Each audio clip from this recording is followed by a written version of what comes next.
Welcome to 6 Minutes. I'm Tina Russert. In 1476, William Caxton introduced a new innovation to England called the printing press. Up until this point, books were all written and copied by hand in monasteries. Caxton's printing press, located in London, the hub of commerce and society, revolutionized the book industry.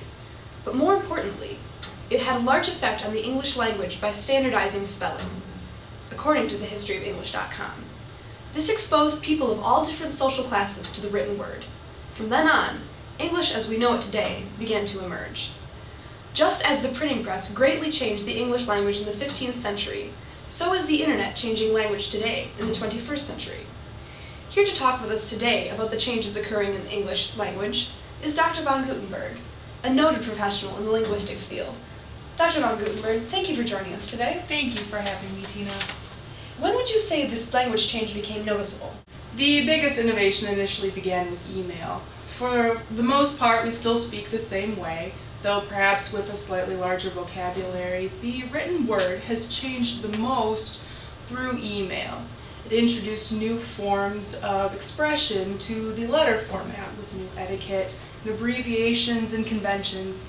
For example, when someone is typing in all caps, they're thought to be yelling or raising their voice. And instead of typing out, by the way, they just type BTW, and we're all familiar with the ever popular LOL for laugh out loud and OMG for oh my god. Email is used for both business and personal purposes. Obviously, we don't have a business email written with these acronyms. How did they become so popular as to become part of this language change? Absolutely. You would not find these innovations in the business world. They came through mainly texting and social networking, more in a personal area with friends, family, peers. Definitely not okay for the business world. How have social networking sites like Facebook, MySpace, and Twitter facilitated these changes? Since these three networks have appeared to be the leaders in terms of popularity, they have become the primary vehicle for social interaction. And because they are similarly formatted to email and instant messaging, the changes seem very familiar, making them easier to adapt to and universally recognized.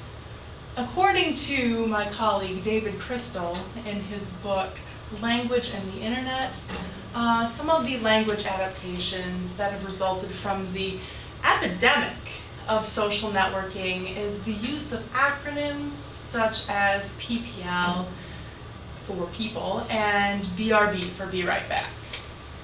Dr. Gutenberg, could you explain to us what an acronym is? Absolutely, Tina. An acronym is kind of like choosing a couple letters out of a word to shorten it. Like for people, we choose out the most important letters, the PPL, PPO. It's the main sounds of the word. Right. And then, or if it's more than one word, like Be Right Back, we just choose the first letter of each word and fill the rest in with our minds. What about cell phones? Are they affecting this language change as well? How many of your friends have cell phones? If you look at your peers, virtually all of them do.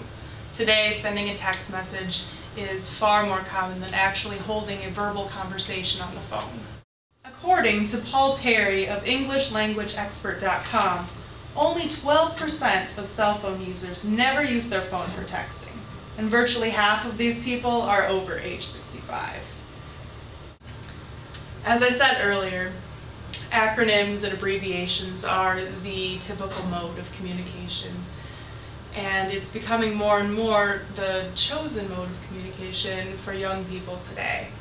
According to an article in Contemporary Issues in Science, Communications, and Disorders by Helen Watt, 87% of 12 to 15-year-olds have a cell phone, and of that 87%, 3/4 of them use them every day.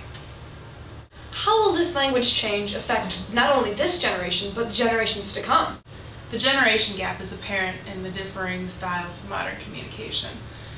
The current generation seems to be implementing them a lot more than their parents, who can remember a time when there was no internet and no texting. The children today are learning their language skills by the age of 5, By that time, they've already acquired a great deal of language. And also at this time, around the age of 5, they're beginning to use the technology around them and learning the language involved with that technology. And as they're growing up, they're not being introduced to a separate standard, and therefore they don't know anything different. So the upcoming generation will be the generation most affected by these language changes. Yes. It's looking like we're currently witnessing a shift in the English language. Indeed we are. Dr. von Gutenberg, I would like to thank you for your time and expertise. Thank you, Tina. And from all of us here at 6 Minutes, I'm Tina Russert, and thank you for joining us. TTFN, and good night.